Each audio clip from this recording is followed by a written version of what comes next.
Hi guys and welcome back to the channel Deepak Yadav Education. Welcome to the daily Hindu news and editorial analysis of 19th of September 2023. तो guys आज है तारीख 19 सितंबर 2023 और है Tuesday.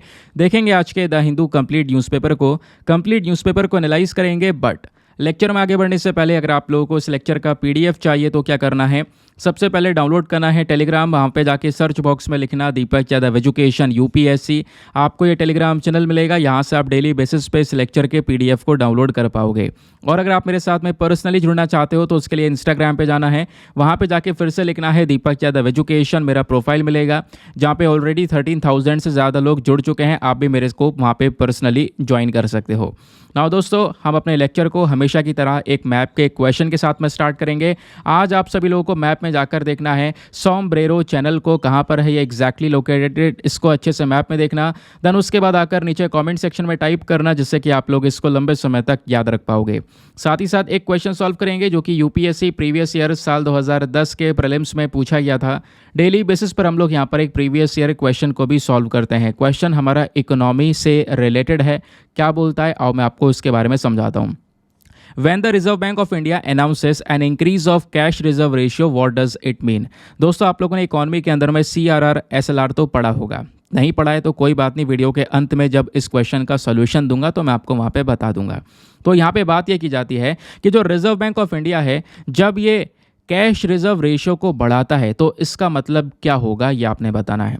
Option number ए, क्या इससे जो हमारे कमर्शियल बैंक्स हैं इनके पास में पैसा कम होगा आगे पैसा लोगों को लोन पर देने के लिए, या ऑप्शन नंबर बी, इससे रिजर्व बैंक ऑफ इंडिया के पास में पैसा कम हो जाएगा आगे प्रोवाइड करवाने के लिए, आगे यहाँ पर लोन पर देने के लिए, या ऑप्शन नंबर सी, इससे हमारी जो भारत सरकार है उनके पास में पैसा कम हो जाएगा आगे देने के लिए, या फिर ऑप्शन नंबर डी, इससे जो हमारे कमर्शियल बैंक्स हैं उनके पास में बहुत सारा पैसा इकट्ठा हो जाएगा कि भर भर के वो पैसा लोन पर चढ़ा सकते हैं। तो बताओ इन चारों ऑप्शन में से कौन सा सही ऑप्शन है। सभी को नीचे कमेंट सेक्शन में इसका आंसर देना है। एटलीस्ट सभी को इसमें पार्टिसिपेट करना है, जैसे मैं आप लोगों से डेली बेसिस पर बोलता हूं। बाय द वे, इसका जो करेक्ट आंसर है वो मैंने आपको टेलीग्राम पर प्रोवाइड करवा दिया है, वहां से भी आप इसको चेकआउट कर सकते हो। और अगर वहां पर आंसर नहीं मिलता है तो भी कोई परेशान होने की ज़रूरत नहीं है। वीडियो के लास्ट में इसके करेक्ट आंसर का डिस्कशन हम लोग करेंगे। तो चलो शुभ आरंभ करते हैं और चलेंगे सबसे पहले थंबनेल वाले आर्टिकल पर। लेकिन उससे पहले कुछ इंपॉर्टेंट बातें मैं आपको बता दूं। जैसा कि आपको दिख रहा होगा, आज मैं द हिंदू न्यूज़पेपर का वीडियो में यूज़ नहीं कर रहा हूं। क्यों? क्योंकि द हिंदू न्यूज़पेपर बड़ी देर से मैं इंतज़ार कर रहा हूं, यहाँ पे पब्लिश नहीं हुआ है। अब पब्लिश नहीं होने के पीछे का यहाँ पर रीज़न क्या है दोस्तों, वो है गणेश चतुर्थी। तो यहाँ पे ऑलरेडी द हिंदू न्यूज़पेपर ने कल वाले अखबार के अंदर में, यानी जैसे कि आज हमारी तारीख है 19 सितंबर, तो कल 18 सितंबर का जब आप न्यूज़पेपर देखोगे तो फ्रंट पेज पर राइट साइड में छोटा सा यहाँ पर ये नोटिस द हिंदू ने ऑलरेडी दे दिया है कि गणेश चतुर्थी की वजह से जो ये द हिंदू है वो 19 सितंबर को पब्लिश नहीं होगा। तो आज यहाँ पर हॉलीडे है, तो इस वजह से यहाँ पर आज न्यूज़पेपर नहीं आया है। और अगर कोई एडिशन वगैरह इसका आता भी है तो वो ऑलरेडी आपके साथ में डिस्कस कर लिया जाएगा, तो उसके लिए परेशान ना होना। इस वजह से आज का जो वीडियो होगा, जैसा हम हमारा इंडियन एक्सप्रेस का लेकर चलते हैं ना, वही सेम वीडियो है। उसमें मैंने यहाँ पर कुछ एडिशन कर दिया है, तो कुछ यहाँ पे अलग से हटकर भी मिल जाएगा। सब कुछ कंबाइन करके आज हम लोग कवर करने वाले हैं। चलो फिर शुरुआत करते हैं गणपति बप्पा मोरिया। अब यहाँ पे बात आती है सबसे पहले थंबनेल वाले आर्टिकल की। तो दोस्तों बात यहाँ पर यह हो रही है कि एक सबसे बड़ी खोज कह सकते हैं इसको, एक नई पृथ्वी। आप सोच रहे होंगे जो थंबनेल है ये थोड़ा फेक सा है। नहीं, आप लोगों ने सुपर अर्थ का नाम सुना होगा। सुपर अर्थ बेसिकली हमारे पृथ्वी की तरह ही आपको दिखता है, बिल्कुल हमारे पृथ्वी की तरह ही। यहाँ पर एक और प्लैनेट है, लेकिन वो बहुत ज़्यादा दूर है हमारे पृथ्वी से। कह सकते हो कि कई लाइट ईयर दूर आपको देखने को मिलेगा, मतलब वहाँ पे पहुँचना इम्पॉसिबल है इन फ्यूचर। वैसे देखो, दुनिया में कोई भी चीज़ इम्पॉसिबल नहीं होती है, तो आने वाले समय पर यहाँ पर हो सकता है कोई भी ऐसी चीज़, ऐसी स्पेसशिप वगैरह तैयार कर लिया जाए जहाँ जिसकी वजह से वहाँ तक पहुँच सकें। बट अभी के लिए यहाँ पर वो चीज़ इम्पॉसिबल के तौर पर हम देख सकते हैं। तो इतनी दूरी पर है, डिस्टेंस वगैरह सब कुछ मैं डिस्कस करूँगा, लेकिन उससे पहले ये समझ लेते हैं ये न्यूज़ में क्यों है। तो दोस्तों यहाँ पर ये जो प्लैनेट है, एक दूसरा प्लैनेट जो कि हमारे पृथ्वी की तरह ही दिखता है कुछ इस प्रकार से, इसका नाम है K218b या K218b के नाम से ध्यान रख सकते हो। ये एक एक्सो प्लैनेट है। ये बेसिकली कोई प्रॉपर प्लैनेट नहीं, एक्सो प्लैनेट। एक्सो प्लैनेट कौन से प्लैनेट होते हैं? जो हमारे सोलर सिस्टम से बाहर होते हैं। हमारा एक तो पूरा सौर मंडल हो गया जिसमें कुछ हमारे ग्रह हैं, सूर्य है। उस सौर मंडल से बाहर भी कुछ प्लैनेट्स प्रेजेंट है। यूनिवर्स बहुत बड़ा है, तो वहाँ पे जो सौर मंडल से बाहर प्लैनेट्स प्रेजेंट होते हैं उसी को हम लोग एक्सो प्लैनेट का नाम देते हैं। तो ये K218 भी बिल्कुल देखने में पृथ्वी की तरह आपको देखने को मिलेगा। लेकिन क्वेश्चन ये है, आज हम इसको क्यों डिस्कस कर रहे हैं? क्या इसकी डिस्कवरी अभी हुई है? नहीं, इसकी डिस्कवरी बहुत साल पहले हो चुकी है। ये आर्टिकल्स आप 2015 से पढ़ते हुए नजर आ रहे होंगे। बहुत पहले यहाँ पर इसके बारे में खोज की जा चुकी है। लेकिन इस प्लैनेट को लेकर, अगर मैं सही वर्ड यूज़ करूँ तो वो एक्सो प्लैनेट है। तो इस एक्सो प्लैनेट को लेकर कुछ और नई नई स्टडीज़ साल ब साल पब्लिश होती हुई चली जा रही हैं।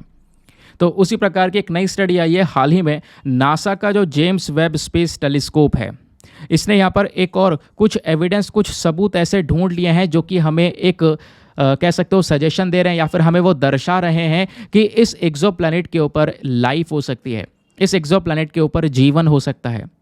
तो क्या ये अर्थ की तरह दिख रही है तो उस पर जीवन नहीं है? देखो दोस्तों, बहुत सारी चीज़ें इस पर ऐसी मिल चुकी हैं। प्रॉपर एटमॉस्फेयर मिल चुका है, वाटर प्रेजेंट यहाँ पर आपको देखने को मिलेगा। तो कई सारी चीज़ें ऐसी हैं जिसकी वजह से यहाँ पे बोला जाता है कि जो लाइफ है इसके ऊपर पॉसिबल हो सकती है। तब ये जो है न्यूज़ आपने पढ़ लिया।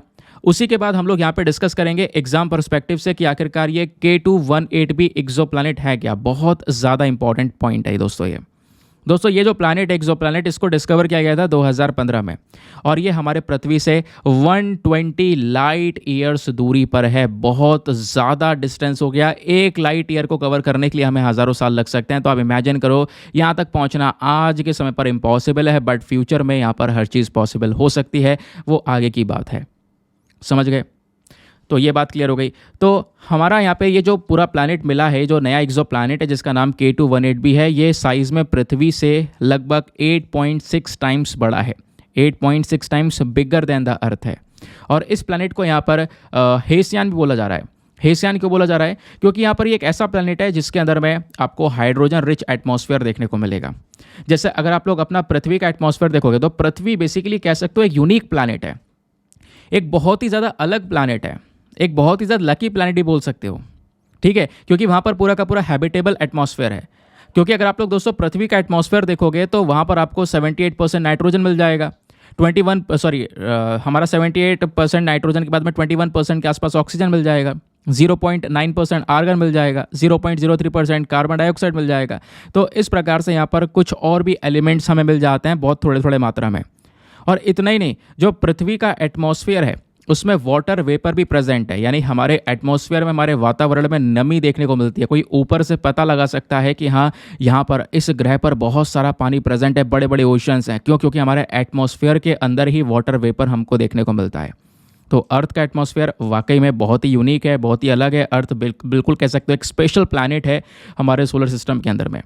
लेकिन कुछ उसी प्रकार का प्लैनेट आपको ये K218 भी एक्सो प्लैनेट नजर आएगा। इसको हम लोग हेसियान बोल सकते हैं। हेसियान बेसिकली वो वर्ल्ड होता है जहाँ पर हाइड्रोजन रिच एटमॉस्फेयर देखने को मिलेगा।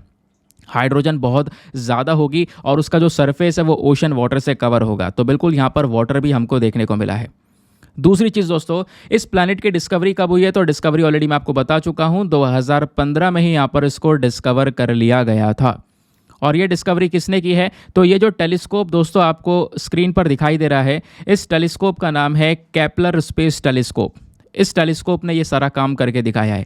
केपलर स्पेस टेलीस्कोप आज के समय पर रिटायर हो चुका है। आज हम इसका यूज़ नहीं करते हैं। इसको वैसे नासा ने लॉन्च किया था ताकि हम लोग यहाँ पे कुछ और रिसर्चेस कर सकें। और इसी केपलर स्पेस टेलीस्कोप ने अर्थ के साइज़ जितना जो प्लैनेट है उसका यहाँ पे पता लगाया था। वैसे मैं आपको बता दूँ, ये जो केपलर स्पेस टेलीस्कोप है ये 15 नवंबर 2018 में ऑलरेडी रिटायर हो चुका है। आज के समय पर इसका हम यूज़ नहीं कर रहे हैं, डीएक्टिवेट कर दिया गया है। समझ गए? ये बात आपने ध्यान में रखनी है। तो केपलर टेलीस्कोप ने अपना भरपूर काम किया। इसने लगभग 5 लाख से ज़्यादा स्टार्स के बारे में इन्फॉर्मेशन भेजी, कई हज़ारों प्लैनेट्स को डिटेक्ट किया, उनकी इन्फॉर्मेशन हमारे साथ में शेयर की है। ठीक है, तो ये केपलर स्पेस टेलीस्कोप के बारे में भी दोस्तों थोड़ा सा आपको ध्यान में रखना है। उसके बाद में जैसा मैंने बोला, जो पृथ्वी है वो हमारी थोड़ा सा बढ़िया जगह पर है, क्योंकि पृथ्वी ना एक हैबिटेबल एटमॉस्फेयर यहाँ पर देखने को मिलता है। यहाँ पे इंसान रह सकता है। रीज़न क्या है? क्योंकि ये हमारे सूर्य से ना तो ज़्यादा दूर है और ना ही ज़्यादा पास में है। अगर यहाँ पे ज़्यादा पास में होती प्लैनेट तो इससे ये जो प्लैनेट है बहुत गर्म हो गया होता, बहुत ही हॉट होता, इस तरीके से पानी प्रेजेंट होता नहीं। फॉर एग्जाम्पल अगर हम मार्स की बात करें, मार्स को हम थोड़े टाइम बाद पृथ्वी की तरह बदलने की कोशिश कर रहे हैं, ऐसी कई सारी रिपोर्ट्स बता रही हैं। बट मार्स जो है हमारे सूर्य के काफ़ी करीब आ जाता है, और काफ़ी करीब होने की वजह से कह सकते हो यहाँ पे जो पानी है वो नहीं प्रेजेंट है। यहाँ पे कोई भी रिवर, कोई भी ओशन कुछ नहीं देखने को मिलेगा। ठीक है, लेकिन यहाँ पे पृथ्वी पर आपको ढेर सारा वाटर भी देखने को मिल जाता है। उसके बाद यहाँ पर ऊपर वाले रीजन हमारे काफ़ी ठंडे भी रहते हैं, समझ गए। लेकिन अभी ये एक तो रीजन हो गया ये वाला हॉट वाला, जहाँ पे जो पर्टिकुलर रीजन सूर्य के आसपास आ रहा है, यानी जो प्लैनेट इस रीजन में वो प्लैनेट्स होते हैं जो सूर्य के पास में होते हैं। ये ग्रीन वाले रीजन में वो प्लैनेट्स होते हैं जो सूर्य से ना ज़्यादा दूर हैं और ना ज़्यादा पास में हैं, बिल्कुल मीडियम रेंज में है। इसके बाहर वाले जो प्लैनेट्स होते हैं ये बहुत ही ज़्यादा ठंडे होता है, बिल्कुल कोल्ड प्लैनेट होता है। सूर्य का प्रकाश पहुंचना काफ़ी मुश्किल है, बहुत ही ज़्यादा ठंड यहाँ पर देखने को मिल जाती है, समझ गए। आगे आते हैं। अब ये मैंने आपको ऑलरेडी बता दिया इसके बारे में। तो हुआ क्या है कि अभी एक नया इन्वेस्टिगेशन किया गया इस वेब स्पेस टेलीस्कोप के माध्यम से। ये हमारा बाद का टेलीस्कोप है। इस टेलीस्कोप ने कुछ कार्बन बियरिंग मॉलिक्यूल्स को भी खोज लिया है इसके एटमॉस्फेयर में। मीथेन और कार्बन डाइऑक्साइड भी इसके एटमॉस्फेयर में देखने को मिला है। किसके एटमॉस्फेयर में? जो ये नया वाला प्लैनेट है इसके एटमॉस्फेयर में। इस वजह से यहाँ पर ये न्यूज़ में बना हुआ है, समझ गए। तो ये मैंने आर्टिकल आपको समझाया, कुछ बैकग्राउंड डेटा बताया। लेकिन अभी भी प्रीलिम्स के पर्सपेक्टिव से आपसे जेम्स वेब स्पेस टेलीस्कोप के बारे में पूछा जा सकता है, तो थोड़ा बहुत आपको पता होना चाहिए कि आखिरकार ये टेलीस्कोप एग्जैक्टली है क्या। तो दोस्तों ये एक जो टेलीस्कोप है इसको नासा ने, यूरोपियन स्पेस एजेंसी ने और कैनेडियन स्पेस एजेंसी ने, इन तीनों ही स्पेस एजेंसीज ने आपस में कोलैबोरेशन करने के बाद में बनाया। और अभी पता है इस जेम्स वेब स्पेस टेलीस्कोप को लॉन्च हुए ज़्यादा टाइम नहीं हुआ है, दिसंबर 2021 में इसको लॉन्च किया गया था। ये कहाँ पर है आज के समय पर? ये हमारे अंतरिक्ष में L2 पॉइंट पर है, ठीक है। L2 पॉइंट कह सकते हो, लगभग हमारे पृथ्वी से लगभग 1.5 मिलियन किलोमीटर की दूरी पर है, ठीक है। हमारे पृथ्वी से 1.5 मिलियन किलोमीटर की दूरी पर यह जो टेलीस्कोप है वो आज के समय पर रखा हुआ है, जो कि हमारे यूनिवर्स को ऑब्जर्व करने का काम कर रहा है। अर्थ के ऑर्बिट से पीछे यहाँ पर इसको रखा गया है, क्योंकि एक तो होता है L1 पॉइंट जिस पे हमारा आदित्य L1 गया है, ठीक है। L2 पॉइंट हमारी यहाँ पर पृथ्वी हो गई, पृथ्वी के पीछे वाला जो पॉइंट है, तो पृथ्वी से पीछे की साइड में 1.5 किलोमीटर दूरी पर जाने के बाद में उस टेलीस्कोप को रखा गया है, ताकि वो सही से यूनिवर्स के जो स्टडी है उसको कर सके, समझ गए। बात क्लियर हो गई। तो बोला जाता है दोस्तों ये जो वेब स्पेस टेलीस्कोप है अपने आप में एक मोस्ट पावरफुल टेलीस्कोप है, जो कि HD क्वालिटी की जो इमेजेस है वो हमको सेंड करता रहता है। ये टेलीस्कोप अंतरिक्ष में इसलिए भेजा गया है ताकि हम स्टडी कर सकें, बिग बैंग थ्योरी के बारे में जान सकें, गैलेक्सीज कैसे बनी है, स्टार्स का फॉर्मेशन कैसे हुआ है, कैसे प्लैनेट्स बने, हमारा पूरा का पूरा जो सोलर सिस्टम है, सौर मंडल का इवोल्यूशन कैसे हुआ है, उसकी स्टडी करने के लिए यहाँ पर ये जो टेलीस्कोप है उसको सेंड किया गया है, समझ गए। चलो आते हैं नेक्स्ट आर्टिकल पर। अब अगले आर्टिकल पर बढ़ने से पहले मेक श्योर ज़रूर कर देना कि वीडियो पे जो लाइक का बटन उसको प्रेस कर देना। दोस्तों हमारा टारगेट है 5000 प्लस लाइक्स का, प्लीज़ आप उसको सपोर्ट कर सकते हो। नेक्स्ट आर्टिकल में हम बात करेंगे International Organization of Legal Metrology के बारे में। वेरी वेरी इंपॉर्टेंट आर्टिकल, बहुत ज़्यादा चर्चा हो रही है हर जगह पर। मैंने देखा है बहुत सारे जो न्यूज़पेपर्स हैं वो इसको लगातार कवर कर रहे हैं।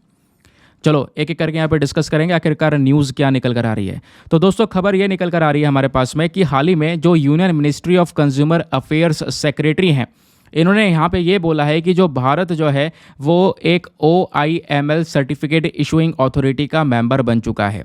इस वजह से लगातार यहाँ पर जो ये न्यूज़ कवरेज है वो हो रहा है। यानी OIML क्या है तो मैं आपको बता दूं, OIML यही है, International Organization of Legal Metrology. Metrology basically हम लोग बात करते हैं उन डिवाइसेस की। मेट्रोलॉजिकल डिवाइस कौन से होते हैं? वो डिवाइस जो कि मापने का काम करते हैं, जैसे थर्मामीटर बुखार नापने का काम करता है ना। और उसके बाद में आजकल वो अल्कोहल का पता लगाते हैं कि भाई यहाँ पर अल्कोहल का जो ब्रीथ इनटेक है वो वाला एनालाइज़र आता है ना। एक इंसान की जो सांस है उसको देखकर यहाँ पे पता लगा लिया जाता है कि उसने शराब पी है या नहीं पी है। तो बेसिकली मेट्रोलॉजिकल जो हमारे इंस्ट्रूमेंट्स हैं वो कौन से इंस्ट्रूमेंट्स हैं जिससे मेजरमेंट किया जा सकता है, मापा जा सकता है, समझ गए। तो यहाँ पर उसी को लेकर हमारे पास में पूरी एक ऑर्गेनाइजेशन है, International Organization for Legal Metrology. और यहीं पर ना एक चीज़ आती है, certificate issuing authority. Certificate issuing authority का मतलब है दोस्तों इसी ऑर्गेनाइजेशन के अंदर में कुछ कंट्रीज़ को चुन लिया जाता है और कुछ कंट्रीज़ को दर्जा दिया जाता है कि आप सर्टिफिकेट इशूइंग अथॉरिटी बन चुके हो। इससे होगा क्या? इससे फॉर एग्जांपल जैसे भारत अभी इसका मेंबर बन गया है, तो इंडिया का मेंबर बनने की वजह से क्या होगा कि अब भारत कोई भी अगर हमें मेजरमेंट का सामान बनाना है, मेजरमेंट का सामान के लिए जैसे कोई क्लिनिकल थर्मामीटर हो गया, अल्कोहल ब्रीथ एनालाइजर हो गया, रडार स्पीड मेजरमेंट हो गया, ship tank found at ports हो गया, है ना, कोई भी यहाँ पर मापने के लिए, या फिर जो बैलेंस होता है वजन तोलने वाले जो हमारे डिजिटल बैलेंस आजकल आ रहे हैं, इन सबको अगर बनाना है तो आपको क्या करना पड़ता है, इन कंट्रीज से पहले सर्टिफिकेट लेना पड़ता है, जो कि OIML सर्टिफिकेट इशूइंग अथॉरिटी वाले देश हैं उनसे। अभी तक जब इंडिया इसमें नहीं ऐड हुआ था तो अभी तक केवल 12 देश थे ऐसे, लेकिन अभी इंडिया ऐड हो चुका है तो टोटल 13 देश हो चुके हैं। कितने? टोटल 13 कंट्रीज हो चुकी हैं, 13 देश हो चुके हैं जिनके पास में पावर है ये सर्टिफिकेट इशू करने की। तो इसकी मैन्युफैक्चरिंग करनी है, कोई भी आपके मेजरमेंट डिवाइस की मैन्युफैक्चरिंग करनी है तो इस देश से पहले हमें क्या करना पड़ता है? सर्टिफिकेट लेना पड़ता है। तो भारत के पास में सर्टिफिकेट देने की पावर आ चुकी है। इससे भारत को क्या फ़ायदा होगा वो भी मैं आपको समझाऊंगा। तो पहले हम कुछ बेसिक्स को डिस्कस करते हैं। OIML क्या है? तो OIML जो कि स्टैंड करता है, इसका मतलब है International Organization of Legal Metrology. इस बॉडी को बनाया गया था 1955 में। एक इंटरनेशनल स्टैंडर्ड सेटिंग बॉडी है। इसका मेन काम क्या है कि जो भी हमारे यहाँ पर मेट्रोलॉजिकल इंस्ट्रूमेंट्स हैं मापने के लिए जो यूज़ के जाते हैं उनको लेकर कुछ रूल्स एंड रेगुलेशंस को मेंटेन करके चलना, कुछ इंपॉर्टेंट लॉज को लेकर चलना। तो भारत यहाँ पर इसका मेंबर है। वैसे भारत इसका OIML का जो मेंबर है वो 1956 में बन चुका था। उसी साल हम लोगों ने मैट्रिक कन्वेंशन साइन किया था। तो कहोगे भारत इसका मेंबर 1956 में था तो आज हम इसको क्यों डिस्कस कर रहे हैं? ये हम लोग मेंबर की बात नहीं कर रहे हैं। भारत तो ऑलरेडी OIML का सदस्य है, लेकिन अभी OIML की जो सर्टिफिकेट इशूइंग अथॉरिटी है वो भारत को दी गई है। ठीक है कि अब हम लोग यहाँ पे क्या करेंगे? सर्टिफिकेट देने का काम करेंगे। अगर कोई देश या फिर अगर हमारे कंट्री के अंदर ही इसकी मैन्युफैक्चरिंग चल रही होगी इन मेजरमेंट इंस्ट्रूमेंट की, तो उसके लिए भारत सर्टिफिकेट देगा। और दोस्तों यहाँ पर इस OIML हेडक्वार्टर, इस बॉडी का हेडक्वार्टर कहाँ पर है? पेरिस के अंदर है, ध्यान रखना। अब OIML सर्टिफिकेट क्यों दिया जाता है? जैसे मैंने आपको बताया कि भाई हमारे जो डिजिटल बैलेंस हैं, क्लिनिकल थर्मामीटर है, इसको बनाना है तो इसकी मैन्युफैक्चरिंग के लिए पहले इन देशों से सर्टिफिकेट लेना पड़ता है। किन देशों से? जिन देशों के पास में सर्टिफिकेट देने की पावर है। तो आज के समय में कितने देश हैं ऐसे? टोटल 13 देश हैं जिनमें सर्टिफिकेट देने की पावर है। वो 13 कंट्रीज़ कौन कौन सी हैं? ऑस्ट्रेलिया, स्विट्ज़रलैंड, चाइना, चेक रिपब्लिक, जर्मनी, डेनमार्क, उसके बाद 7th हो गया फ्रांस, 8th हो गया यूनाइटेड किंगडम, 9th हो गया जापान, 10th हो गया नेदरलैंड, 11th हो गया स्वीडन और 12th हो गया स्लोवाकिया और 13th हो गया हमारा इंडिया। ठीक है, हमारा भारत हो गया 13 नंबर पर। तो ये कंट्री भी इसमें आ चुकी है जो कि अब इस प्रकार के सर्टिफिकेट को इशू करने का काम करेगी। क्वेश्चन यहाँ पर यह है कि सर इसका फ़ायदा भारत को क्या होगा? तो भारत को बहुत फ़ायदा होने वाला है। आप थोड़ा सा लॉजिकल सोच रहा। सबसे पहली चीज़, इससे जो एक्सपोर्ट करना है, जो हमारा एक्सपोर्ट है वो थोड़ा सा आसान हो जाएगा। कहोगे वो कैसे? तो समझो, अभी क्या होता है कि अभी भारत के पास में ये अथॉरिटी नहीं थी। तो भारत को इन 12 देशों के पास में, यानी भारत से पहले जो 12 देश थे जिनके पास में ये सर्टिफिकेट था, उनके पास जाना पड़ता था, उनसे सर्टिफिकेट लेना पड़ता था। उसके बाद मैन्युफैक्चरिंग करने के बाद में हम एक्सपोर्ट कर पाते थे। अब क्या है? कोई सर्टिफिकेट लेने की ज़रूरत नहीं है। हम इंडिया में ही सीधा मैन्युफैक्चर करेंगे, सीधा एक्सपोर्ट करेंगे, बिना किसी फीस के, बिना किसी एडिशन फीस के। आराम से जो पूरी दुनिया वो उसको एक्सेप्ट करेगी, क्योंकि भारत के पास में पावर है सर्टिफिकेट देने की। हम आराम से एक्सपोर्ट कर सकते हैं। तो पहली चीज़, इससे एक्सपोर्ट इंक्रीज़ होगा। दूसरा, बाहर से बहुत सारा पैसा इंडिया में आएगा। ऑब्वियस सी बात है, कहोगे तो सिंपल है भाई, एक्सपोर्ट करेंगे तो बाहर से पैसा तो आएगा ही ना। ठीक है, लेकिन दोस्तों इससे रोज़गार भी जनरेट होगा। कहोगे वो कैसे? रोज़गार कैसे बढ़ेगा? तो एक्सपोर्ट बढ़ेगा तो रोज़गार बढ़ेगा, सिंपल सी बात है। लेकिन एक चीज़ और सोचो। अब दोस्तों होता क्या है कि इंडिया के आसपास कई सारे भारत के बहुत सगे दोस्त हैं। इंडिया के आसपास देखो, इंडिया के पड़ोसी देश की बात करेंगे तो पहले बांग्लादेश है, श्रीलंका है, उसके बाद में पाकिस्तान है। हालांकि रिलेशंस अच्छे नहीं हैं हमारे, है ना। कुछ कंट्रीज़ आपको यहाँ पर देखने को मिल जाती हैं। मैं आपको नेबरिंग कंट्रीज़ के बारे में बता रहा हूँ। तो कई सारे नेबरिंग कंट्रीज़ हैं। अब इन नेबरिंग कंट्रीज़ में अगर इनको इस प्रकार के सामान की मैन्युफैक्चरिंग करनी है, मेजरमेंट इक्विपमेंट्स की मैन्युफैक्चरिंग करनी है, तो इसके लिए सर्टिफिकेट भारत से लेना पड़ेगा। समझ गए? तो ये सीधा इंडिया से सर्टिफिकेट ले सकते हैं। और सर्टिफिकेट क्या, ये सीधा अपने मैन्युफैक्चरिंग कंपनी को भारत के अंदर लगा सकते हैं। और भारत के अंदर जब अपनी कंपनी को लगाएंगे तो इनको सर्टिफिकेट भी आराम से मिलेगा और सीधा यहाँ पर क्या करेंगे, ये एक्सपोर्ट कर सकेंगे डायरेक्टली इंडिया से। तो इंडिया में जब मैन्युफैक्चरिंग होगी तो उससे और ज़्यादा जॉब्स जनरेशन होगी, बहुत सारा जो फॉरेन एक्सचेंज है वो हम लोग अर्न कर सकेंगे। समझ गए? तो यह है यहाँ पर पूरा का पूरा मामला। एक्सपोर्ट करने के लिए कहीं ना कहीं ये पूरा का पूरा जो सर्टिफिकेट है वो लेना पड़ता है। ठीक है, तो equipment manufacturing, making digital balances, यहाँ पे जैसे मैंने आपको बताया कि अगर हमें पहले एक्सपोर्ट करना पड़ता था तो एक्सपोर्ट करने के लिए पहले हम क्या करते थे, ये सर्टिफिकेशन लेते थे। बट अब ये सर्टिफिकेशन की ज़रूरत नहीं है। अब हम लोग सर्टिफिकेट देने वाली पावर को गेन कर चुके हैं। आगे आते हैं नेक्स्ट आर्टिकल पर। अगले आर्टिकल में दोस्तों national judicial data grid portal के बारे में डिस्कशन किया जा रहा है। तो इसको आप टाइप करके वेबसाइट को जाकर विजिट भी कर सकते हो, वेबसाइट को देख सकते हो। वेबसाइट देखोगे मज़ा आ जाएगा आपको। तो मैटर क्या, मैं आपको समझा देता हूँ। जो हमारे चीफ जस्टिस ऑफ इंडिया हैं DY चंद्रचूड़ जी, उन्होंने अनाउंसमेंट किया है कि भाई जो सुप्रीम कोर्ट है इसको नेशनल जुडिशियल डेटा ग्रिड के ऊपर में काम करना होगा। तो जो national judicial data grid portal, ये जो वेबसाइट है दोस्तों इंटरनेट पर प्रेजेंट है, ये क्या है? ये एक नेशनल रिपोजिटरी है। रिपोजिटरी मतलब इस वेबसाइट पर ढेर सारा डेटा भरा हुआ है। वो डेटा किस चीज़ का है कि भाई हमारे कोर्ट में कितने केसेस पेंडिंग पड़े हुए हैं, अधूरे पड़े हुए हैं, कितने केसेस को सक्सेसफुली निपटा दिया है ओवरऑल हमारे पूरे देश के अंदर में। तो वो सारा का सारा जो डेटा है वो आपको यहाँ पे इस वेबसाइट पर मिल जाएगा। इस पोर्टल में आप केस से संबंधित जो इन्फॉर्मेशन है, उसका स्टैटिस्टिक्स है, केस कितने पेंडिंग है, कितने निपटा दिए गए हैं, कितना समय लगने वाला है, सब कुछ डेटा इस पोर्टल पर प्रेजेंट है। तो एक पूरा का पूरा ये डेटाबेस है। इसमें इवन यहाँ पे सुप्रीम कोर्ट के ऑर्डर्स हो गए, जजमेंट्स हो गए, केस की डिटेल्स हो गई, है ना। इवन यहाँ पर 18,775 डिस्ट्रिक्ट और सबऑर्डिनेट कोर्ट्स हो गए, हाई कोर्ट्स हो गए, इन सब का जो डेटा है वो भी आपको यहाँ पर देखने को मिल जाएगा। समझ गए? इनकी जो डिटेलिंग्स है वो भी यहाँ पर ई कोड प्रोजेक्ट के तहत प्रेजेंट होगी सारी की सारी ऑनलाइन प्लेटफॉर्म के ऊपर में। तो इसको किसने डेवलप किया है? सबसे पहला क्वेश्चन दोस्तों आपसे बन सकता है ये डायरेक्टली कि national judicial data grid portal, ये वेबसाइट किसने बनाई है? तो इस वेबसाइट को डेवलप किया गया है नेशनल इन्फॉर्मेटिक्स सेंटर के थ्रू। ये जो बॉडी है इसका ध्यान रखना, ये पूरा का पूरा डेटाबेस जो है इसको धीरे धीरे करके हम अपडेट करते हुए चले जाएंगे, और भी बहुत सारे जैसे केसेस पेंडिंग होंगे वो सारा का सारा डेटा जो है समय से लेकर समय पर अपडेट होता हुआ चलेगा। क्वेश्चन ये है, इस पोर्टल को बना के फ़ायदा होगा क्या? बस खाली यही अपडेट करने के लिए बनाया है?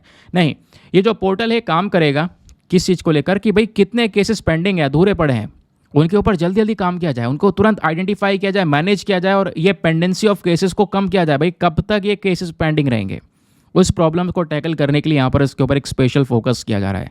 यह सारा काम ई कोर्ट प्रोजेक्ट्स के अंदर में हो रहा है। तो ई कोर्ट प्रोजेक्ट्स के अंदर आपको पता है हमारा मेन मकसद है कि हम अपने जितने भी कोर्ट्स हैं, जितने भी न्यायालय हैं, उनको हम इलेक्ट्रॉनिकली डेवलप कर सकें। और धीरे धीरे काम शुरू हो चुका है। कई सारे कोर्ट ऐसे हैं जिनको कंप्यूटराइज कर दिया गया है, वहाँ पर ऑलरेडी कंप्यूटर प्रेजेंट करवा दिया गया है। कोविड के बाद में यहाँ पर हमारे और भी बहुत सारी चीज़ें आ चुकी हैं। ऑनलाइन केसेस को सुनवाई करने के लिए यहाँ पे जो प्रोसेस है वो भी है, उसके ऊपर काम कर रहे हैं।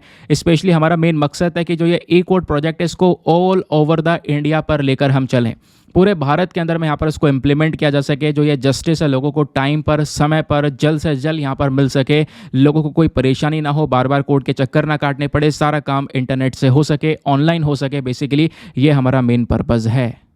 समझ गए? और इस पूरे के पूरे ई कोड प्रोजेक्ट को कौन मॉनिटर करेगा, कौन फंडिंग करेगा? तो उसके लिए हमारे पास में पूरा डिपार्टमेंट है, हमारे सरकार का डिपार्टमेंट है, department of justice, ministry of law and justice, government of India for the district courts across the country. ये सब मिलकर यहाँ पर इसको मॉनिटर करेंगे, फंडिंग करेंगे, जिसके माध्यम से ई कोड प्रोजेक्ट को हम सक्सेसफुली आगे बढ़ा सकेंगे। क्लियर हो गया? नाउ आते हैं नेक्स्ट आर्टिकल पर। अगले आर्टिकल में दोस्तों बात की जा रही है, ये थोड़ा टिपिकल सा नाम हो गया, क्या है? पैम्पाफोनियस बिकाई। अब ये क्या है? ये बेसिकली एक डायनासोर की स्पीशी है जो हाल ही में इसका जो फॉसिल है, इसकी जो हड्डियां हैं, जो इसके जीवाश्म हैं, बेसिकली वो डिस्कवर करे गए। तो एक इंटरनेशनल टीम ऑफ रिसर्चर्स ने लगभग 265 मिलियन साल पुराना एक ओल्ड फॉसिल, एक इतने साल पुराना जो एक जीवाश्म है इस डायनासोर की स्पीशी का, वो पाया है ब्राज़ील के अंदर में। इस वजह से यहाँ पर ये जो पूरा का पूरा ये डायनासोर की प्रजाति है जिसका नाम पैम्पाफोनिस बिकाई रख दिया गया है, ये न्यूज़ में बना हुआ है। क्वेश्चन यहाँ पर यह है कि जो ये पैम्पाफोनिस बिकाई है ये कौन से परिवार को बिलोंग करता है? तो दोस्तों यहाँ पे बोला जाता है कि यहाँ पर एक प्रजाति जिसका नाम है डायनोसेफेलियंस, डायनोसेफेलियंस को बिलोंग करता है। डायनोसेफेलियंस बेसिकली एक बहुत बड़ी स्पीशी है डायनासोर की, ठीक है, जो कि आज से कई साल पहले ख़त्म हो चुके हैं।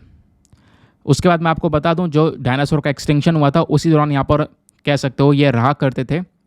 और जो ये पूरा का पूरा इतिहास में हमने देखते हैं ना, समझते हैं कि भाई ये जो किस तरीके से डायनासोर खत्म हुआ, उनका एक्सटिंक्शन हुआ, उसी एक्सटिंक्शन के दौरान यहाँ पर ये भी खत्म हो गए। इवन यहाँ पर बोला जाता है कि जो एक बहुत बड़ा एक्सटिंक्शन हुआ था, जो एक सबसे बड़ा एक्सटिंक्शन इवेंट चला था हमारे इतिहास का, जिसमें सारे डायनासोर्स खत्म हुए, उसकी वजह से 86% जितने भी एनिमल्स की प्रजातियाँ थी हमारे पूरे पृथ्वी के ऊपर में, वो सब एलिमिनेट हो गई थी, वो सब खत्म हो गई थी। और ये जो एक्सटिंक्शन इवेंट है, यानी कि जिस तरीके से धीरे धीरे ये पृथ्वी के ऊपर सारे जानवर खत्म हो रहे थे, उस एक्सटिंक्शन इवेंट से पहले जो खासकर ये डायनोसेफेलियंस थे, ये कहीं ना कहीं एक मेजर ग्रुप वाले एनिमल्स माने जाते थे। बड़े साइज़ के ये डायनासोर्स हुआ करते थे जो कि पृथ्वी पर रहा करते थे। इनका साइज़ मीडियम से बड़े साइज़ का भी था। इवन यहाँ पर इनका जो क्रेनियल बोन है, यानी कि जो आप कह सकते हो इनका जो फेस है, ठीक है, उसके अंदर की जो बोन्स है वो बहुत बड़े बड़े साइज़ के और बहुत मोटी बोन्स हमको देखने को मिलती है। नाउ ये आपने ध्यान में रखना है क्या चीज़, कि जो ये पैम्पाफोनिस बिकाई है, ये कौन सी फैमिली को बिलोंग करता है, तो वो है नाम यहाँ पे डायनोसेफेलियंस, ये आपने ध्यान में रखना है, इस पूरे के पूरे ग्रुप को बिलोंग करता है। नाउ ये जो एनिमल्स थे दोस्तों, ये बहुत ही रेयर थे, दुनिया में कुछ ही जगह पर ही दिखाई पड़ते थे। फॉर एग्जांपल साउथ अफ्रीका और रशिया में, और अभी यहाँ पर जो स्पीशी मिली है ब्राज़ील में, यहाँ पर इसके जीवाश्म मिले तो वहाँ पर भी ये देखने को मिला करते थे। तो बहुत ही रेयर एनिमल्स और बहुत ही रेयर जगह पर यहाँ पर दिखाई पड़ा करते थे, उसके बारे में इन्फॉर्मेशन शेयर की गई। नाउ आगे आते हैं नेक्स्ट आर्टिकल पर। अगले आर्टिकल में स्टॉर्म शैडो मिसाइल के बारे में डिस्कशन किया जा रहा है। यह मिसाइल काफ़ी चर्चा में है। रीज़न क्या है? देखो, अंग्रेज़ों ने, ब्रिटिशर्स ने यहाँ पर इस मिसाइल को बनाई हुई है। इस मिसाइल का यूज़ हाल ही में यूक्रेन ने किया रशिया के ऊपर अटैक करने के लिए, और मैं आपको बताऊं यूक्रेन इसमें सक्सेसफुल हो गया। यूक्रेन ने एक बहुत खतरनाक अटैक रशिया के ऊपर इसे मिसाइल का यूज़ करके किया। रशिया की सबमरीन हो गया, उसका जहाज़ हो गया, वो उड़ा दिया, उसका जो शिप हो गया उसको यहाँ पर उड़ा दिया इसी मिसाइल का यूज़ करके। इस वजह से स्टॉर्म शैडो मिसाइल न्यूज़ में बनी हुई है। तो आपको एग्जाम पर्सपेक्टिव से इसके बारे में ज़रूर से पता होना चाहिए कि भाई स्टॉर्म शैडो मिसाइल कौन सी मिसाइल है, क्योंकि आपको पता है मिसाइल दो प्रकार की होती हैं, एक होती है बैलिस्टिक मिसाइल और दूसरी होती है क्रूज मिसाइल। लेकिन ये जो स्टॉर्म शैडो मिसाइल है दोस्तों, ये लॉन्ग रेंज की क्रूज मिसाइल है। क्रूज मिसाइल जो कि बेसिकली अगर आपने यहाँ से छोड़ी है और हमारा टारगेट सामने है तो वो इस तरीके से जाकर अपने टारगेट को हिट करती है, जबकि बैलिस्टिक मिसाइल ऐसे जाती है, एनवायरमेंट से बाहर निकलती है, फिर वापस एंटर करती है, अपनी स्पीड को बढ़ाकर सीधा टारगेट को हिट करती है। समझ गए? तो ये यहाँ पर एक डिफरेंस है क्रूज मिसाइल और बैलिस्टिक मिसाइल के बीच में। तो स्टॉर्म शैडो मिसाइल कौन सी मिसाइल है? हमारी क्रूज मिसाइल है दोस्तों, इसके बारे में ध्यान रखना है। इसकी कैपेबिलिटीज़ बहुत ही खतरनाक स्टील्थ कैपेबिलिटीज़ है, रडार की पकड़ में भी ना आई है। इसको किसने डेवलप किया है? तो यूके और फ्रांस, इन दोनों देशों ने मिलकर साथ में इसको डेवलप किया है। इस मिसाइल की काफ़ी सारी कैपेबिलिटीज़ है, ये बड़े डिस्ट्रक्शन कर सकती है, कोई एयरबेस है उस पर धमाका कर सकती है, रडार इंस्टॉलेशंस को उड़ा सकती है, कम्युनिकेशन हब्स को उड़ा सकती है, जो पोर्ट की फैसिलिटीज़ है बंदरगाह पर तबाही मचा सकती है। तो तबाही करने में बहुत ही खतरनाक मिसाइल यहाँ पर इसको कह सकते हो। साथ ही साथ में इसके अंदर ये भी क्षमता है कि कंडीशन कैसी भी हो, मान लो कोई एक्सट्रीम कंडीशन है, उस एक्सट्रीम कंडीशन के अंदर भी यहाँ पर ये ऑपरेट कर सकती है, वर्क कर सकती है। इसके अंदर जो वेपन्स हैं वो कहीं ना कहीं बहुत बड़ा डिस्ट्रक्शन क्रिएट कर सकते हैं, ऐसा यहाँ पर बोला जा रहा है। और जो ये स्टॉर्म शैडो मिसाइल है दोस्तों, ये अपनी सर्विस काफ़ी सारी कंट्रीज़ में ऑलरेडी प्रोवाइड करवा रहे हैं। जैसे कई सारे जो देशों के एयरफोर्स हैं उनके पास में ऑलरेडी ये मिसाइल्स हैं, जैसे इजिप्ट की एयरफोर्स हो गई, इवन भारत की एयरफोर्स हो गई, इंडिया की एयरफोर्स के अलावा Italy, Greece, Saudi Arabia, Qatar, United Arab Emirates, इन सभी के पास में ये स्टॉर्म शैडो मिसाइल है। इसके फीचर्स क्या क्या हैं? सबसे पहला फीचर यहाँ पर यह है कि इसको हम हवा से भी लॉन्च कर सकते हैं। इस मिसाइल का जो वेट है 1.3 टन्स के आसपास आपको देखने को मिलेगा। 5 मीटर लंबी मिसाइल है। इसके अंदर में टर्बोजेट इंजन लगा हुआ है। ये लगभग कह सकते हो कि 450 kg के आसपास जो कन्वेंशनल वॉर हेड है, जो आगे का बॉम्ब है, वो यहाँ पर लेकर चल सकती है। तो समझो यहाँ पर कितना बड़ा डिस्ट्रक्शन कर सकती है। 300 किलोमीटर तक की जो रेंज है उसको ये कवर कर सकती है। फायर एंड फॉरगेट टेक्नोलॉजी पर काम करती है। आपने केवल एक बार शूट करना, उसके बाद भूल जाना है, उसके बाद ये ऑटोमेटिकली अपने आप को गाइड करते हुए जाकर अपने टारगेट को पूरी तरह से हिट करेगी। समझ गए? ये यहाँ पर ये पूरा का पूरा इस मिसाइल के बारे में आपने जाना। now आते हैं नेक्स्ट आर्टिकल पर। अगले आर्टिकल में बात की जा रही है लिम्फोमा के बारे में। लिम्फोमा बेसिकली एक बीमारी है। यहाँ पर आप देख पा रहे होंगे तो एक पर्सन के जो लिम्फेटिक सिस्टम होता है ना, उसमें इस तरीके से जो ट्यूमर है वो बनने लगता है लिम्फोमा में। तो हाल ही में ये न्यूज़ में आया है, जिस वजह से हम पढ़ रहे हैं। न्यूज़ क्यों है? क्योंकि अभी जो 15 सितंबर की तारीख निकली है, ठीक है, तो 15 सितंबर को हम लोगों ने world lymphoma awareness day observe किया है। और ऐसा नहीं है इस साल ऑब्जर्व किया है, हर साल 15 सितंबर को ये डे ऑब्जर्व किया जाता है। इस वजह से आपने लिम्फोमा के बारे में एग्जाम के पर्सपेक्टिव से पढ़ना ही होगा, क्योंकि इस प्रकार के क्वेश्चंस पिछले कुछ समय पर तेज़ी से बन रहे हैं, हर बार हम देख रहे हैं। तो लिम्फोमा एक प्रकार का कैंसर है, ध्यान रखना। ये कैंसर कहाँ पे ओरिजिनेट होता है? हमारे लिम्फेटिक सिस्टम में। लिम्फेटिक सिस्टम की जब बात करते हैं दोस्तों, ये हमारा पूरा लिम्फेटिक सिस्टम हो गया, ठीक है। यहाँ पर यहाँ से लेकर हमारे गर्दन से लेकर ये पूरा का पूरा लिम्फेटिक सिस्टम हुआ, जिसके अंदर ये कैंसर फैल सकता है। और ये कैंसर ओरिजिनेट ही लिम्फेटिक सिस्टम में होता है।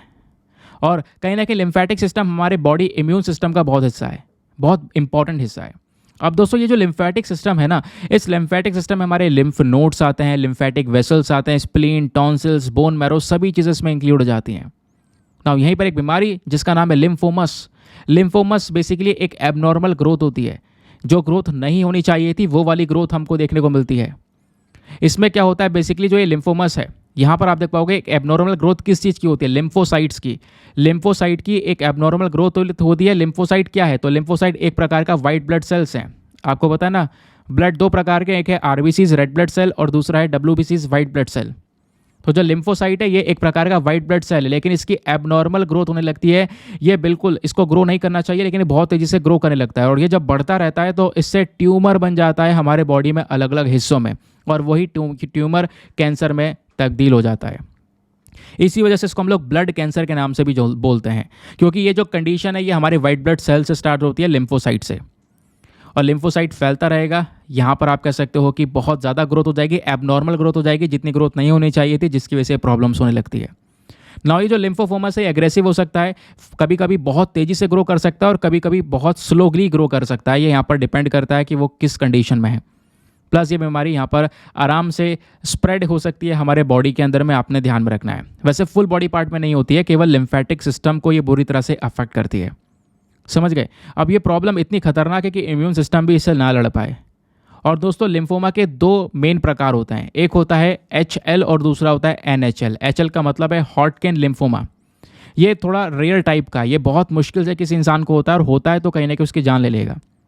तो एक रेयर टाइप का लिम्फोमा है, जिसको यहाँ पे कह सकते हो कि ये मतलब इसको हम कैरेक्टराइज कर सकते हैं रेड स्टर्नबर्ग सेल्स के माध्यम से। यहाँ पे क्या होता है, रीड स्टर्नबर्ग सेल्स जो है वो प्रेजेंट होते हैं, जो कि एबनॉर्मल सेल्स हैं। अगेन ये नहीं होने चाहिए थे, लेकिन यहाँ पर ये वाले सेल्स प्रेजेंट होते हैं। इन कोशिकाओं की वजह से हमारे लिम्फ नोड्स के ऊपर अफेक्ट होना शुरू होता है, और इसकी वजह से यहाँ पर धीरे धीरे हमारे लिम्फेटिक सिस्टम में बीमारी फैलने लगती है, जो बहुत मुश्किल से फैलती है।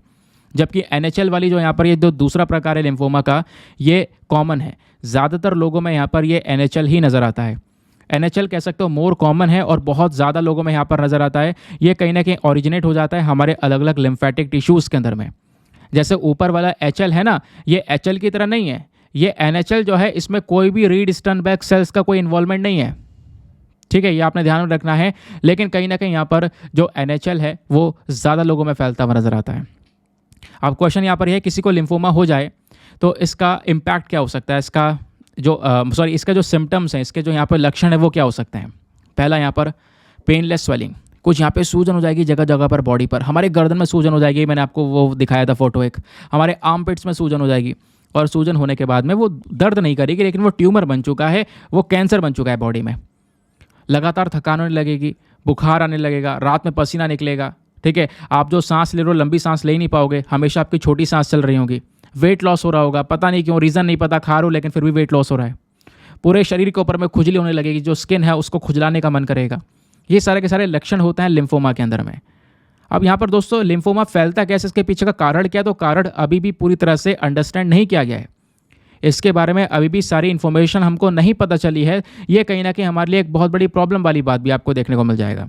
कई बार बोला जा रहा है कि जो जेनेटिक और एनवायरमेंटल फैक्टर है उसकी वजह से बीमारी हो सकती है। भाई जेनेटिकली फैल सकती है परिवार के अंदर में, एनवायरमेंटल फैक्टर्स की वजह से स्प्रेड हो सकती है, ऐसा भी यहाँ पर मेंशन किया जा रहा है। क्वेश्चन ये है क्या कोई ट्रीटमेंट वगैरह है, तो कुछ ट्रीटमेंट अवेलेबल हैं इसके, जैसे कीमोथेरेपी की जा सकती है, रेडिएशन थेरेपी करवाई जा सकती है, टारगेटेड थेरेपी हो सकती है, इम्यूनोथेरेपी हो सकती है, कार टी सेल थेरेपी हो सकती है, स्टेम सेल यानी बोन मैरो ट्रांसप्लांटेशन किया जा सकता है। ये कुछ इंपॉर्टेंट ट्रीटमेंट्स है जिसकी वजह से लिम्फोमा को थोड़ा बहुत ठीक किया जा सकता है। नाउ आते हैं नेक्स्ट आर्टिकल पर। अगले आर्टिकल में दोस्तों एडवोकेट ऑन रिकॉर्ड के बारे में बात की जा रही है। एक तो होते हैं एडवोकेट हमारे वकील, दूसरे हैं एडवोकेट ऑन रिकॉर्ड, AOR जिसको हम बोलते हैं। ये कौन होते हैं ये भी समझेंगे।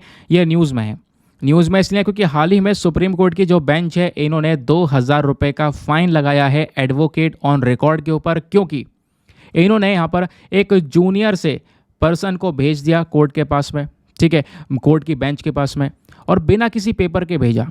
जिस वजह से, क्योंकि यहाँ पर एडवोकेट ऑन रिकॉर्ड का मेन काम होता है कि जो पूरा डॉक्यूमेंट्स है, पूरी जो फाइलिंग है उसको लेकर सुप्रीम कोर्ट में पहुँचना। अब दोस्तों यहाँ पे इन्होंने एक पर्सन को भेजा, यंग जूनियर को, और कहीं ना कहीं उनके पास में पेपर भी नहीं थे, जिस वजह से एडवोकेट ऑन रिकॉर्ड के ऊपर 2000 रुपये का फाइन चार्ज किया गया। इसी वजह से यहाँ पर ये जो टर्म है एडवोकेट ऑन रिकॉर्ड, ये हाल ही में चर्चा में आई है। GS पेपर नंबर 2 पॉलिटी के पॉइंट ऑफ व्यू से बेहद इंपॉर्टेंट है। तो दोस्तों यहाँ पे जो कॉन्सेप्ट है एडवोकेट ऑन रिकॉर्ड का, ये कॉन्सेप्ट लाया गया था सुप्रीम कोर्ट के थ्रू, क्योंकि सुप्रीम कोर्ट को यहाँ पर कुछ पावर्स दी गई हैं हमारे भारतीय संविधान में। स्पेशली आर्टिकल 145 क्लॉज 1 का यूज़ करके सुप्रीम कोर्ट ने AOR को इंट्रोड्यूस किया, जो कि यहाँ पर बोलता है, या आप कह सकते हो कि जो ये एडवोकेट ऑन रिकॉर्ड है, ये एक टाइटल दिया जाता है एक एडवोकेट को, एक वकील को यहाँ पर ये टाइटल दिया जाता है। और जैसे यहाँ पर एडवोकेट ऑन रिकॉर्ड का वो टाइटल मिलेगा, उसके बाद में उस पर्सन का यानी एडवोकेट ऑन रिकॉर्ड का मेन काम क्या होगा, सुप्रीम कोर्ट के पास में जो डॉक्यूमेंट्स हैं उनकी फाइलिंग वगैरह करना। यानी advocate on record, only these advocates, ध्यान रखना केवल और केवल यही वाले एडवोकेट ऑन रिकॉर्ड्स का मेन काम, एडवोकेट ऑन रिकॉर्ड जो होता है मेनली, इनका मेन काम क्या होता है? कोई भी मैटर फाइल करना है, कोई भी डॉक्यूमेंट फाइल करना है सुप्रीम कोर्ट के सामने, तो ये एडवोकेट ऑन रिकॉर्ड्स लेके जाते हैं। ठीक है, कोई भी अपीयरेंस फाइल करना है, कोई भी एक्ट फाइल करना है, वो सब यहाँ पर एडवोकेट ऑन रिकॉर्ड लेकर जाएंगे। उसके अलावा दोस्तों कोई भी हमारे भारत में कोई भी दूसरा अदर हाई कोर्ट नहीं है जिसके पास में इस प्रकार के सिमिलर प्रावधान हो या कोई ऐसा प्रोविजन हो। जबकि सुप्रीम कोर्ट का जो रूल है 2013 का, उन रूल्स के हिसाब से बात करेंगे तो यहाँ पर एक ऑर्डर फॉर रूल नंबर 5 को अगर आप देखोगे तो यहाँ पर बोला जा रहा है कुछ रिक्वायरमेंट्स दी गई हैं। अगर एडवोकेट ऑन रिकॉर्ड बनना है सुप्रीम कोर्ट का तो यहाँ पे कुछ कंडीशंस हैं, उनको फुलफिल करना होगा। जैसे पहली चीज़ कि भैया एक वो तो पर्सन प्रॉपर एडवोकेट होना चाहिए, सिंपल सी बात है।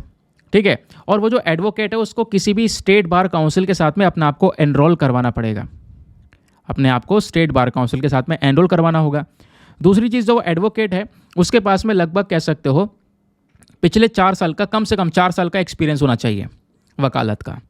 फिर उसके बाद में ये जो एडवोकेट है उसको यहाँ पर कम से कम 1 साल की ट्रेनिंग भी लेनी चाहिए सीनियर AOR के अंदर में, क्योंकि जब ये एडवोकेट ऑन रिकॉर्ड बनेगा तो इससे पहले जो इसके सीनियर एडवोकेट ऑन रिकॉर्ड हैं उनसे 1 साल की ट्रेनिंग लेनी होगी।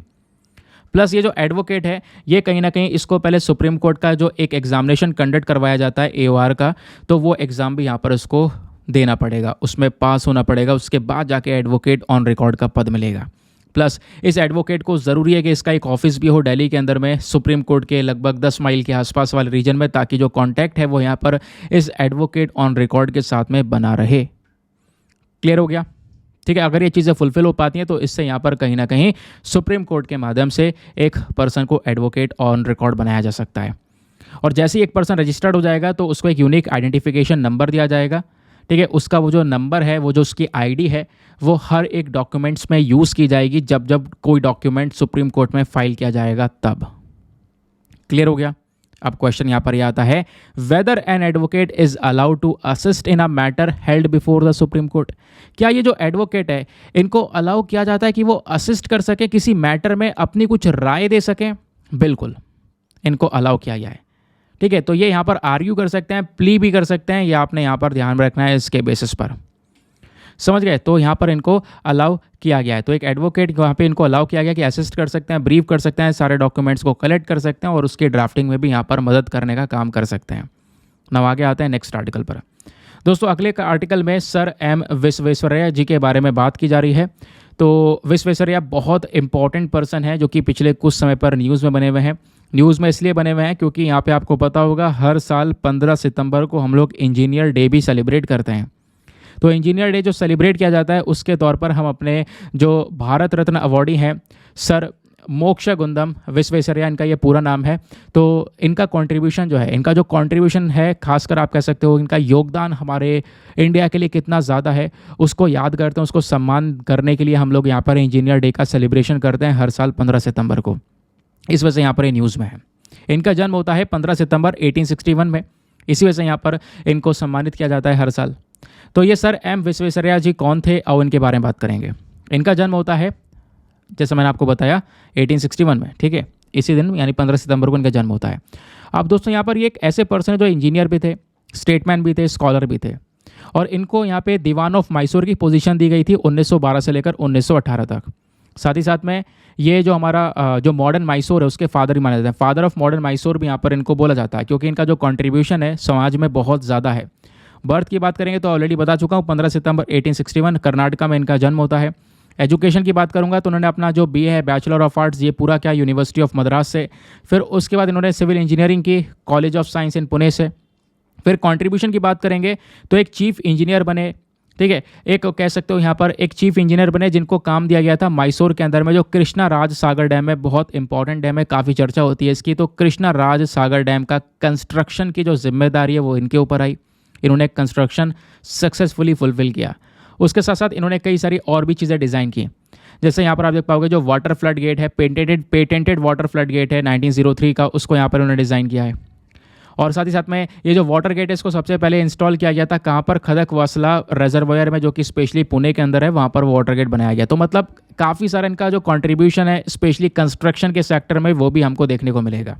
और इतना ही नहीं, 1917 में विश्वेश्वरैया जी ने यहाँ पर कह सकते हो गवर्नमेंट इंजीनियरिंग कॉलेज जो है बेंगलुरु के अंदर में उसको एस्टेब्लिश किया, जिसके बाद मतलब थोड़े टाइम बाद यहाँ पर जो नाम है उस यूनिवर्सिटी का वो कर दिया गया university Visvesvaraya college of engineering, इनको सम्मान देने के लिए।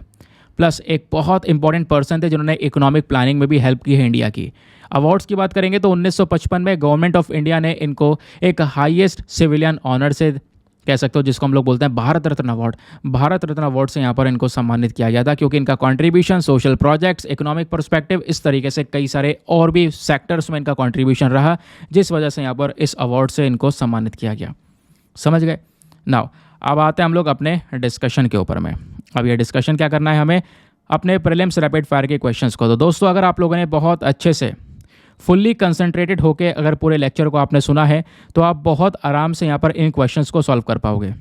लेक्चर नहीं सुना है तो वापस मैं आपको रिकमेंड करूँगा एक बार लेक्चर को फटाफट बहुत तेज़ से देख लो, ताकि आप इन क्वेश्चंस को सॉल्व कर पाओ। क्वेश्चन सॉल्व करोगे तो इससे आपके अंदर में एक कॉन्फिडेंस आएगा कि हाँ यार वाकई में मैंने आज के लेक्चर से कुछ सीखा है। ठीक है, चलो पहला मैं आपको लाइन से स्टार्टिंग से सारे क्वेश्चंस बताऊंगा, फिर लास्ट में एक साथ आपको सभी क्वेश्चंस के आंसर्स बताऊंगा। पहले हम लोग क्वेश्चन की बात करते हैं। सबसे पहला क्वेश्चन है स्टॉर्म शैडो को लेकर। तो स्टॉर्म शैडो हाल ही में न्यूज़ में देखने को मिला है, ये क्या है? ऑप्शन ए क्या ये न्यूक्लियर पावर सबमरीन है? ऑप्शन बी क्या ये एक प्रकार का मालवेयर है? या ऑप्शन सी क्या एक प्रकार का क्रूज मिसाइल है? या ऑप्शन सी एक प्रकार का स्पाइडर स्पीशी है? तो बताओ इसका सही उत्तर क्या होना चाहिए। सिंपल सा क्वेश्चन है। नाउ नेक्स्ट क्वेश्चन पर आता है दोस्तों। यहाँ पर लिम्फोमा के बारे में आपसे पूछा गया है। लिम्फोमा को लेकर 2 स्टेटमेंट दिए गए हैं, बताना है कौन सा स्टेटमेंट सही है। पहला कि जो लिम्फोमा है ये कैसे होता है, जब हमारे बॉडी में जो लिम्फोसाइट्स है इसकी एबनॉर्मल ग्रोथ होती है, ये बढ़ता चले जाता है, तो उसकी वजह से लिम्फोमा होता है। दूसरा स्टेटमेंट बोलता है कि जो लिम्फोमा है ये केवल और केवल हमारे लिम्फेटिक सिस्टम को बुरी तरह से असर करता है, बाकी हमारे बॉडी के किसी और दूसरे पार्ट में नहीं फैलता, केवल लिम्फेटिक सिस्टम को अफेक्ट करता है।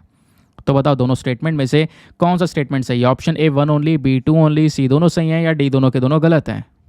नेक्स्ट क्वेश्चन पर आते हैं दोस्तों। यहाँ पे एडवोकेट ऑन रिकॉर्ड के बारे में बात की जा रही है। एडवोकेट ऑन रिकॉर्ड को लेकर 2 स्टेटमेंट दिए गए हैं, बताना है कौन सा स्टेटमेंट सही है। पहला, केवल, यहाँ पे ध्यान रखना, केवल और केवल एडवोकेट ऑन रिकॉर्ड को ही यहाँ पर पावर दी गई है कि भैया कोई सुप्रीम कोर्ट के सामने अगर डॉक्यूमेंट या कोई फाइल को लेकर आना है तो यहाँ पर वो एडवोकेट ऑन रिकॉर्ड का काम होगा।